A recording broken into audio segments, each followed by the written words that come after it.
Assalamualaikum warahmatullahi wabarakatuh. Teman-teman sehat semua ya? Masih semangat? Saya doakan di detik-detik menjelang tes, ada teman-teman dari kita yang tes besok di tanggal 27 dan teman-teman yang lainnya tes tanggal berapapun itu, saya doakan semoga teman-teman diberikan kelancaran, kesehatan, kemudahan, semangat selalu ya.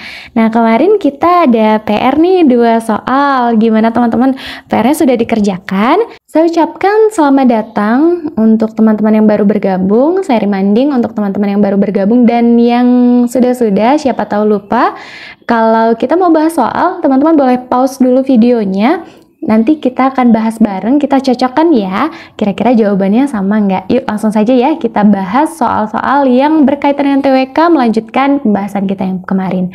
Ya, seperti biasa kita langsung baca soalnya saja, nggak perlu atasnya. Nanti kalau dikiranya dibutuhkan untuk membaca soal atasnya, kita baru baca. Oke, langsung ya. Pernyataan berikut yang termasuk contoh penerapan dalam mewujudkan nilai keadilan tersebut. Oke, ini apakah sudah bisa ditarik kesimpulan? Saya rasa perlu bantuan ya dari soal dari awal. Kita baca ya.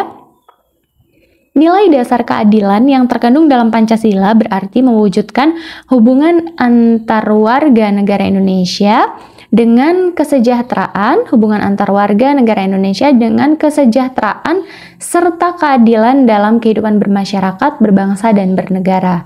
Pernyataan berikut yang termasuk contoh penerapan dalam mewujudkan nilai keadilan tersebut adalah, ya jadi katanya hubungan antar warga dengan kesejahteraan serta keadilan. Nih kalau ada kata-kata kayak ini sebenarnya adalah implementasi dari 45 butir Pancasila sebenarnya.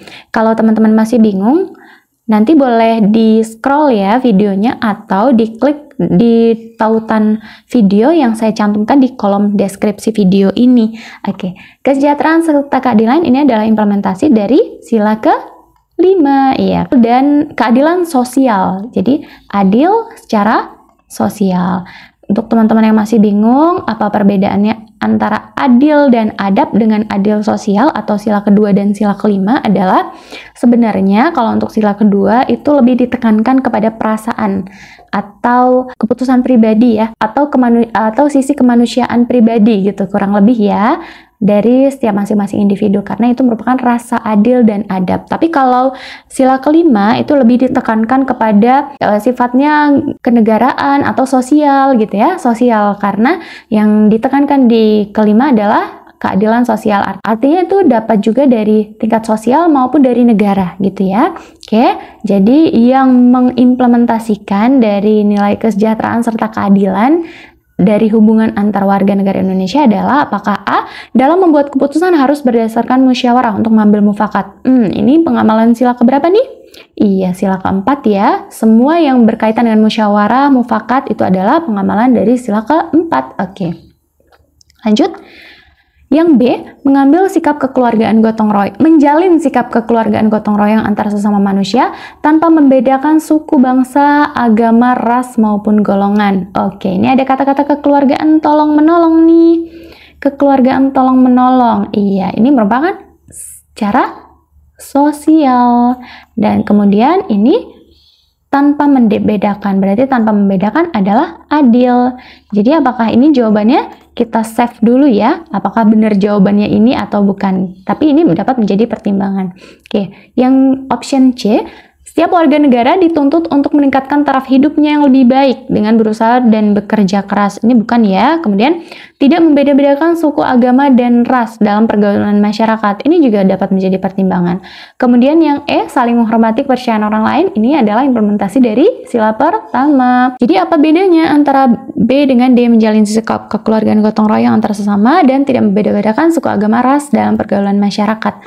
Jadi jawabannya itu cenderung yang B, meskipun sebenarnya antara B dengan D itu tidak banyak perbedaan, tetapi di sini ditekankan bahwa yang B itu ada sikap kekeluargaan dan tolong menolong, tidak membeda-bedakan suku, agama, dan ras dan pergaulan masyarakat. Ini adalah adil saja, tetapi di soal ini ada kaitannya dengan kesejahteraan serta keadilan. Artinya sejahtera itu mengedepankan sikap kekeluargaan dan gotong royong gitu ya. Jadi jawabannya adalah B. Agak panjang ya pembahasan nomor 1, tapi semoga tidak mengurangi urgensinya dan dapat meningkatkan pemahaman lebih. Amin. Yuk lanjut ke soal pertama. Ke soal nomor 2. BPK didirikan pada tanggal, lanjut ya. Hasil pemeriksaan yang dilakukan oleh BPK diserahkan kepada. Ya, ini sebenarnya nggak perlu dibaca dari atas, karena kalau kita sudah paham ilmunya, ini sudah kita bahas di video yang lalu ya, di video tentang Undang-Undang Dasar 1945, ringkasan Undang-Undang Dasar 1945, ini ada pembahasannya. Hasil pemeriksaan yang dilakukan BPK itu diserahkan kepada, ada masih ingat, ini merupakan Undang-Undang pasal berapa ayat berapa?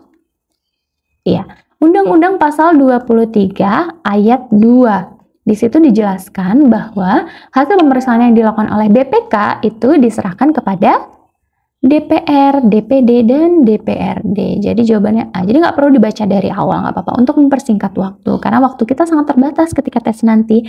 Jadi kalau ada soal-soal yang panjang, seperti soal TWK, kemudian verbal logical reasoning, sama akhlak, itu boleh dibaca yang akhirnya, kalimat terakhirnya dulu, atau pertanyaan di kalimat terakhirnya dulu.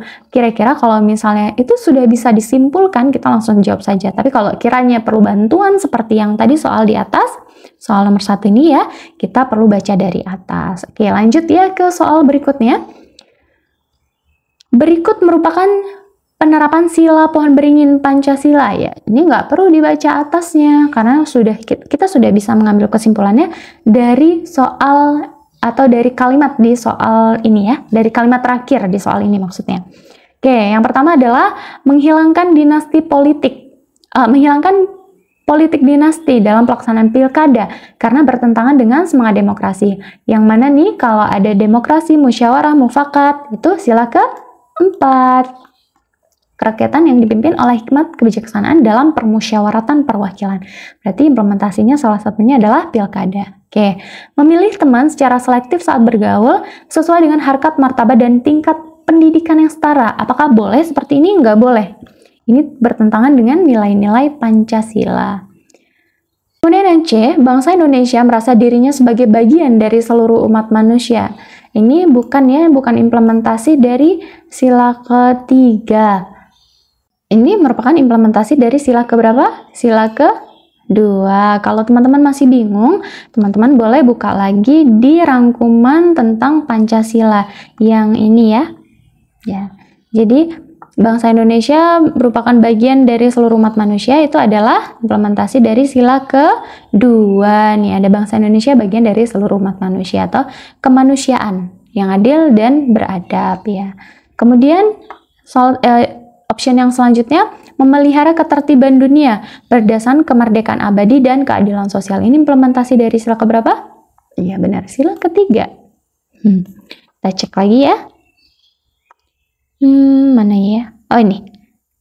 Ya, sila ke-3 ini ada salah satunya adalah ketertiban dunia yang berdasarkan kemerdekaan, perdamaian abadi, dan keadilan sosial. Oke, lanjut ke option yang E, melakukan pembajakan karya tulis maupun seni agar dapat pengakuan dari orang lain. Ini sangat tidak menunjukkan nilai Pancasila. Jadi yang sesuai dengan penerapan sila dalam pohon beringin Pancasila adalah yang D, memelihara ketertiban dunia berdasarkan kemerdekaan abadi dan keadilan sosial. Oke, gimana jawabannya teman-teman? Benar atau salah? Benar ya, saya yakin. Oke, lanjut ke soal berikutnya.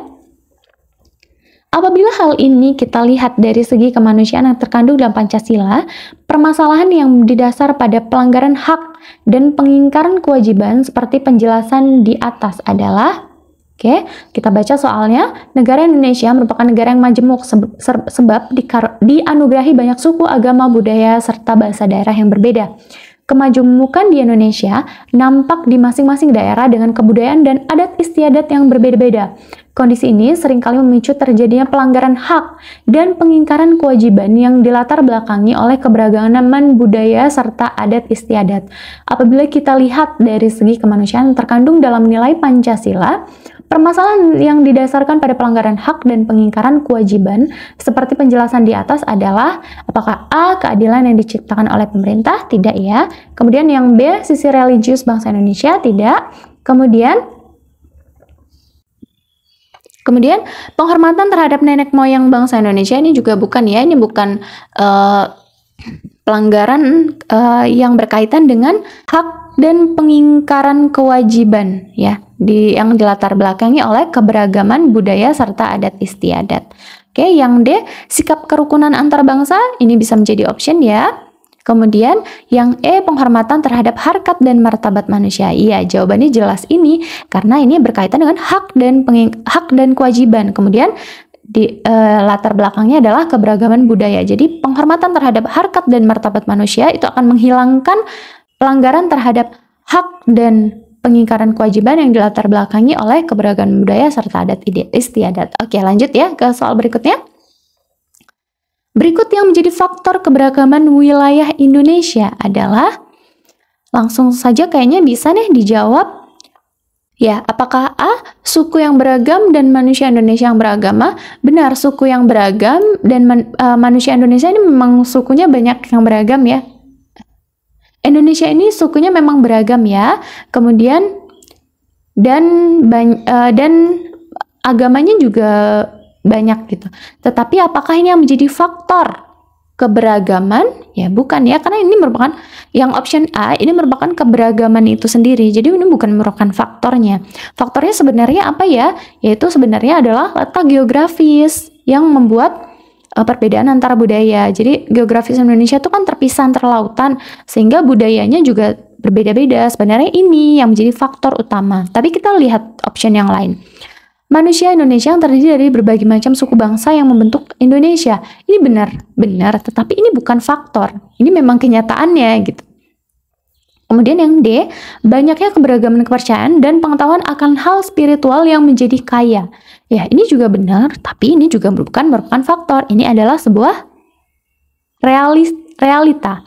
Teknologi dan alat transportasi yang maju dan berbeda antar satu daerah dengan daerah yang lainnya. Ini juga benar, tapi ini bukan merupakan faktor. Ini adalah realita. Jadi jawabannya adalah B.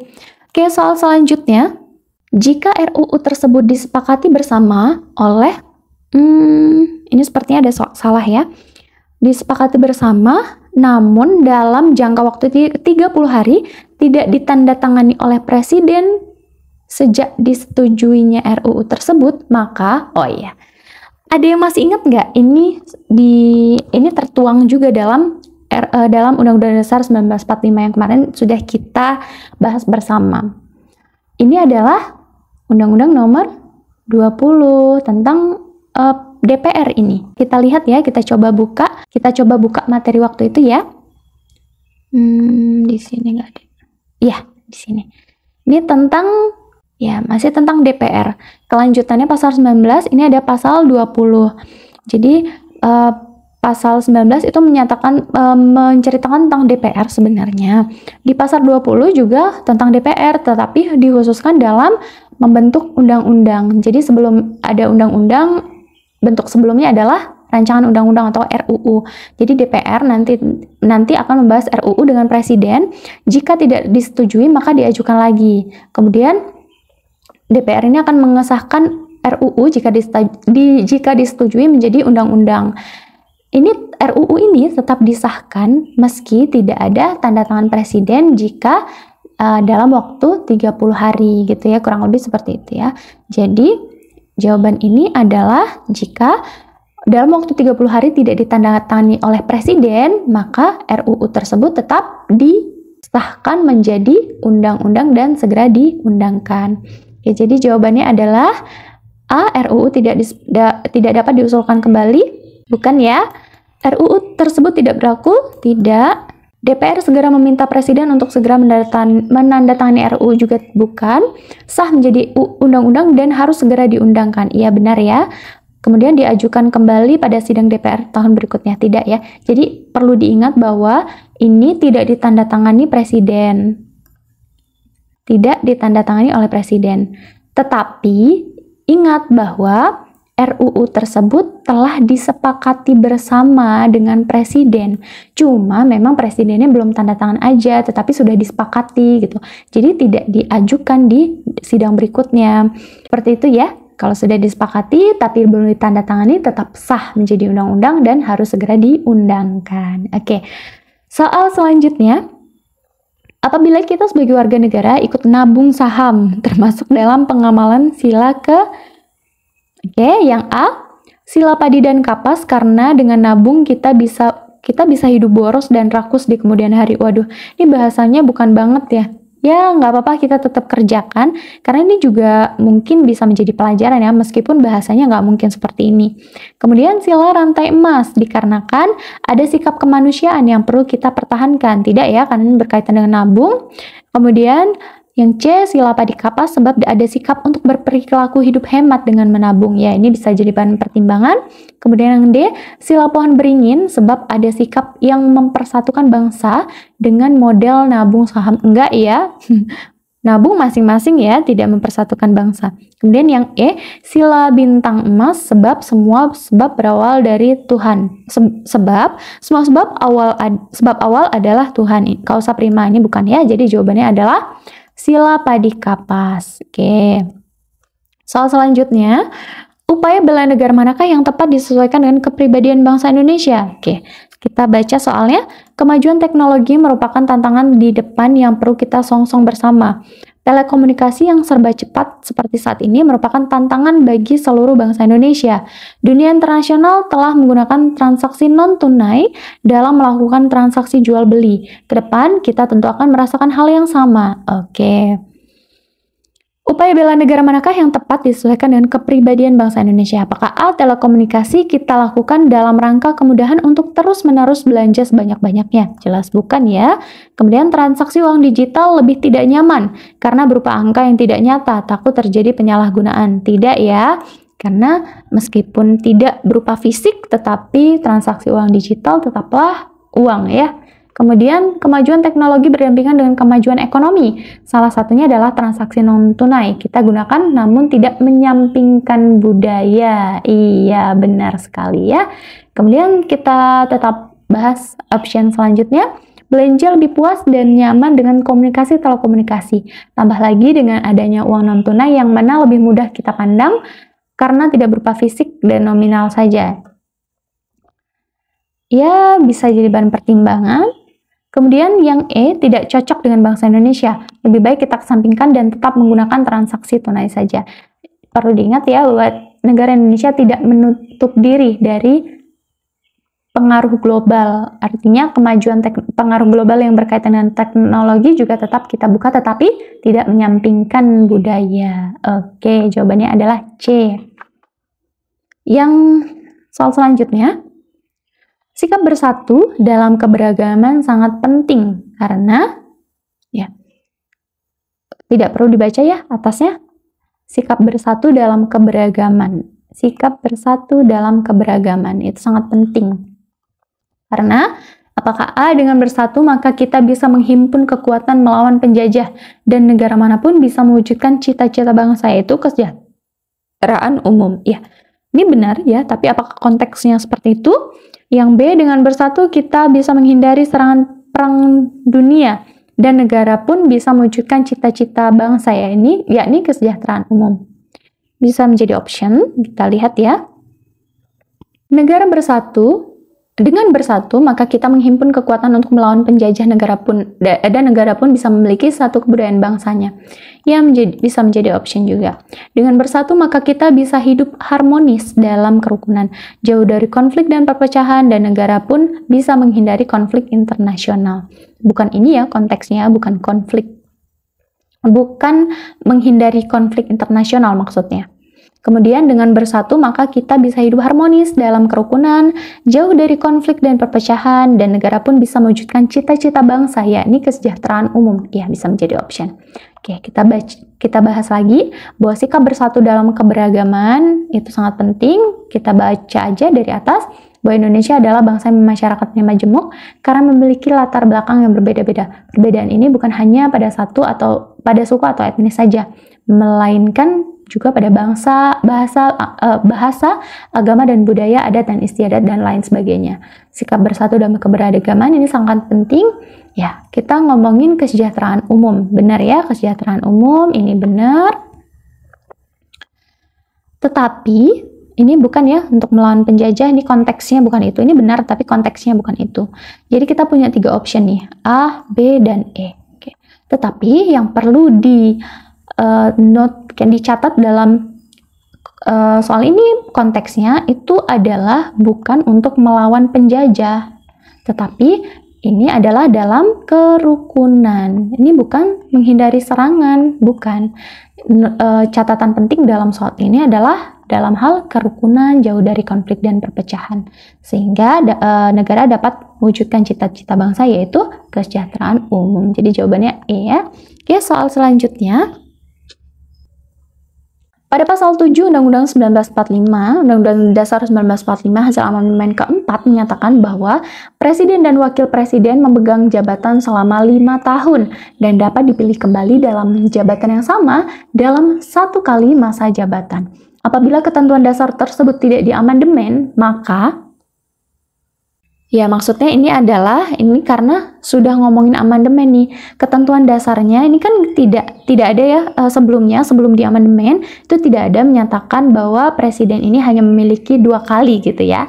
Nah, maksudnya adalah kalau tidak ada amandemen tersebut, tidak ada pasal ini ya, tidak ada pasal ini yang menyatakan bahwa presiden dan wakil presiden itu maksimalnya 2 kali gitu.